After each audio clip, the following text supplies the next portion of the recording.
Hello, my name is Alex Mosier. I'm currently a PhD researcher in Dr. Jennifer Hardley's lab at Rensselaer Polytechnic Institute, and today I want to talk to you about my current research in circadian biology. First, let's take a moment and think about the big picture of time. Time sort of regulates and schedules and dictates all of our lives.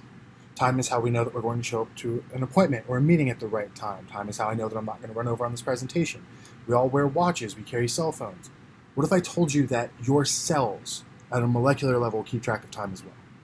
So now hold on to that thought, because I'm going to do a quick jump just to kind of make sure that everyone's engaged and can see where the bigger picture of all this is going. So with that idea of time in the back of your head, take a moment and think, how many of you, either yourselves directly or through a loved one, family member, have been plagued by diseases such as cancer, diabetes, obesity, neurodegenerative diseases, psychological disorders such as depression and anxiety? Chances are almost, if not all of you, either raised your hand or thought to yourself, yes, that happened to my mother or a loved one or a friend. It happens to everyone through a very short, branching degree of separation. But now let's go ahead and take another slight little jump and think about how many of us have just casual influences throughout our day, from things such as blue screens and blue lighting, reading articles that pop up on your social media feed, or binge watching a new Netflix show, or working on a paper or research project. Or maybe we consume large amounts of caffeine, or maybe you travel for work a lot and you succumb to jet lag. All three of these things are connected in circadian biology. Now, circadian biology is the study of these time of day specific rhythmic patterns that follow with the Earth's 24-hour light-dark cycle. That's where the time comes in. That's where your cells are keeping time.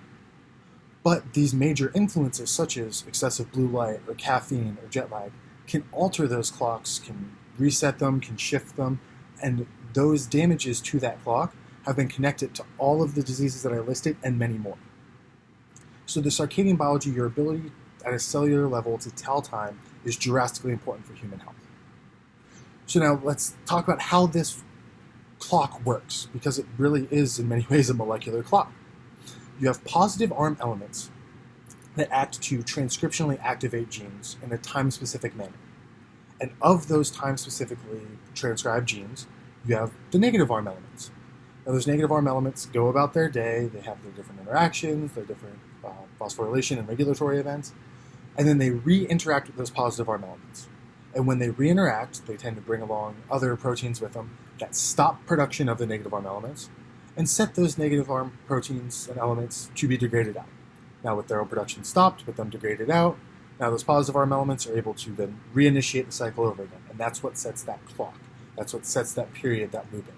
That's how your body tells time.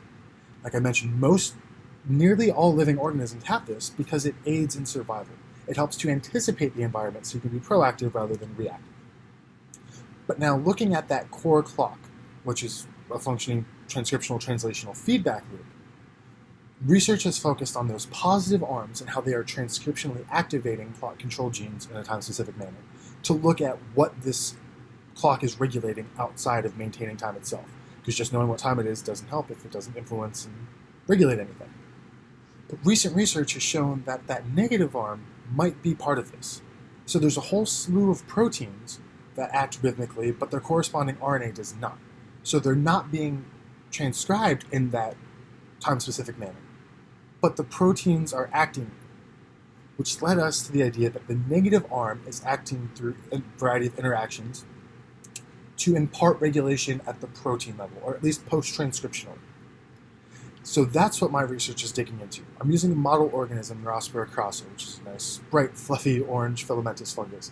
Now what you're thinking, what is a fungus going to tell us about humans? Well, first off, it's difficult, it's expensive, and there's a lot of paperwork involved to just pull all the proteins from humans at different times. So we want to start with this model organism to pin it down.